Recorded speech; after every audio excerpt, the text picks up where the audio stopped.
बेलपत्र को कैसे तोड़ना चाहिए, कब तोड़ना चाहिए, कब नहीं तोड़ना चाहिए, किन बातों का ध्यान रखना चाहिए, महादेव को कैसे अर्पित करना चाहिए और किन गलतियों को भूल कर भी नहीं करना चाहिए, किन सावधानियों को सदैव ध्यान में रखना चाहिए। आज हम अपने YouTube चैनल भाग्य नेत्रम में इसी की बात करेंगे। नमो नारायण जी, मैं हूं प्रणव ओझा और आप सभी का स्वागत करता हूं अपने YouTube चैनल भाग्य नेत्रम में।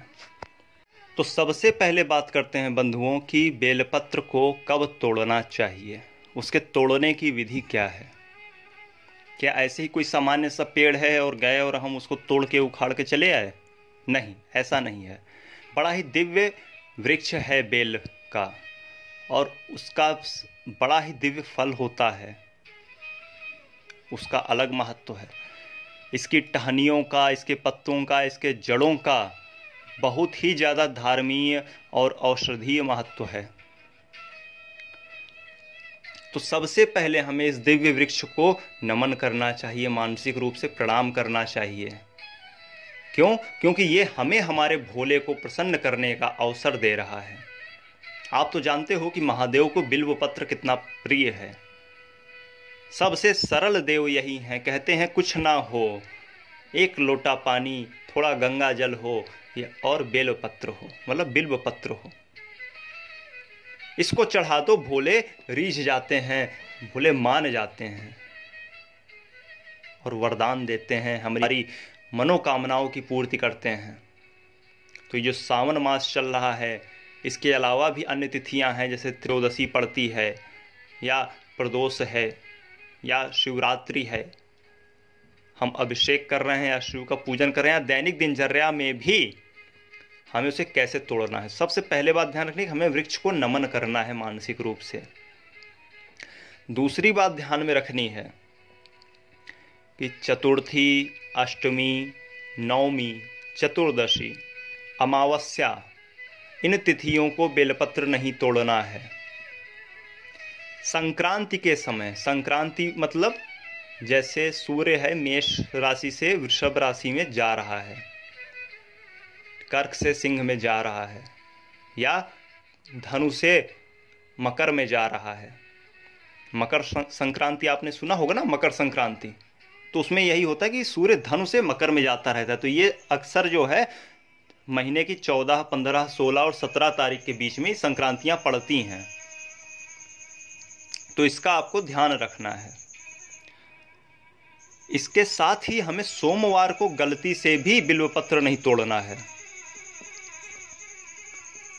अर्थात चतुर्थी, अष्टमी, नवमी, चतुर्दशी, अमावस्या, सोमवार व संक्रांति के दिन हमें नहीं तोड़ना है। इसका एक श्लोक भी प्राप्त होता है लिंग पुराण में, जिसमें यह आदेश दिया गया है या निर्देश दिया गया है।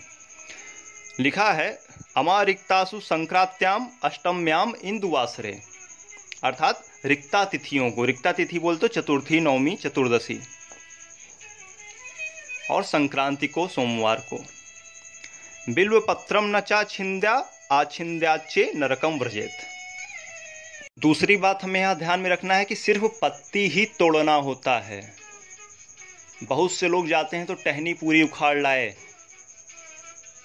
ऐसा नहीं करना है। हमें बेलपत्र की उसकी टहनियों को छोड़ के सिर्फ पत्तियां तोड़नी हैं और उतनी ही तोड़नी है जितनी हमें आवश्यकता है। यही शाश्वत सनातन धर्म का नियम है। या सिर्फ अपने बारे में नहीं है, या वसुधैव कुटुंबकम के बारे में है, या पूरे पृथ्वी के बारे में है, या प्रकृति के संरक्षण के बारे में है। तो हमें उसका अपमान नहीं करना, उसे व्यर्थ नहीं करना है कि अच्छा आज घर में अभिषेक है, माता ने पुत्र को कहा, पुत्र गया पूरी टहनी उखाड़ लाया कि लो माते अब तुम इसमें चुन लो। ऐसा नहीं होना है। हमें जितनी आवश्यकता है उतना ही तोड़ना है। 3 पत्तियों वाला बेलपत्र भगवान को बड़ा प्रिय है। तो अब हम बात करते हैं कि अब हमने तोड़ लिया, अब हम पुनः प्रणाम करेंगे, मानसिक रूप से धन्यवाद कहेंगे। अब बात आती है कि शिवलिंग पर इसे चढ़ाना क्या है, उसके क्या नियम हैं। तो इससे बेलपत्र को सदैव उल्टा ही चढ़ाना चाहिए। मतलब जो इसका चिकना भाग होता है बेलपत्र का, वह शिवलिंग की तरफ हो। ऐसा हमें चढ़ाना है, उभरा वाला भाग ऊपर हो और शिवलिंग की तरफ, मतलब उल्टी पत्तियां चढ़ती हैं बेलपत्र की सदैव। बेलपत्र जो है 3 पत्तियों से शुरू होकर 11 व अधिक पत्तियों तक के भी मिलते हैं। एक बार प्रभु कृपा से हमें एक ऐसा वृक्ष मिला था जिसमें 7 पत्तियों से नीचे कोई बेलपत्र था ही नहीं, और अधिकाधिक पत्तियों का हमें मिला, तो जिसको भी हमने दिया उन्हें भी बड़ा आनंद आया उसे भोले को अर्पित करने में। इसके बाद क्या है बात, यदि बेलपत्र उपलब्ध नहीं है, आपकी तरफ उनका पेड़ नहीं है बेल का, या सावन में सब तोड़ ले गए भाई बंधु लोग नहीं बचा, या अन्य कुछ बात है, तो हमें क्या करना है कि यदि हमने पूर्व में चढ़ाया हुआ है बेलपत्र तो उसे वापस से धोकर हम पुनः चढ़ा सकते हैं, या किसी और ने चढ़ाया है और आपको भी चढ़ाने की इच्छा है तो आप उसे भी धोकर पुनः चढ़ा सकते हैं। इसका भी आदेश आपको शास्त्र देता है। किस शास्त्र में मिलेगा, तो आचार्येंद्र भी पढ़ सकते हैं, आचार्येंद्र में भी इसका वर्णन है। इसके अलावा स्कंद पुराण में, उसमें भी इसका स्पष्ट एक श्लोक है। श्लोक क्या है वह मैं बतलाता हूँ। श्लोक है, अर्पितान्यपि बिल्वानि प्रक्षाल्यपि पुनः पुनः शंकराय अर्पणीयानि नानवानि यदि क्वचित। बेलपत्र को कई बार उसका धुल के वापस से पुनः उपयोग कर सकते हैं। जैसे हम जिन तिथियों पे मैंने मना किया है कि इस पे नहीं तोड़ना है, तो क्या किया जाता है कि एक दिन पूर्व में हम तोड़ के रख लेते हैं, ठीक है। दूसरे का चढ़ाया हुआ बेलपत्र जो है उसका अपमान नहीं करते। बहुत से लोग जाते हैं, जैसे मंदिर गए, अब किसी ने चढ़ाया है तो उसको एकदम उठा के फेंक देंगे, ऐसा नहीं करते। आप उसे प्रेम से, श्रद्धा भाव से किनारे करिए और अपना बेलपत्र अर्पित करिए। यह जो शाश्वत धर्म है, यह सदैव ही सिर्फ अपने बारे में नहीं होता, यह सत्य सनातन है। इसमें हमेशा हमें भावना प्रधान है। इसी प्रकार के जब हम भाव करते रहते हैं, कोई भी भाव लेकर उत्पन्न बहुत ही विरले लोग होते हैं, बड़े ही भाग्यशाली होते हैं, बड़े ही दिव्य पुरुष होते हैं जो भाव लेकर जन्म लेते हैं। बाकी जो हैं वह यह कार्य करते करते, यह पूजा पाठ, मूर्ति पूजा है, निराकार पूजा है, तो करते करते हमें आता है। इसके बारे में विशेष ध्यान रखना है। चलिए, प्रभु से प्रार्थना है आप सभी का सावन मंगलमय हो।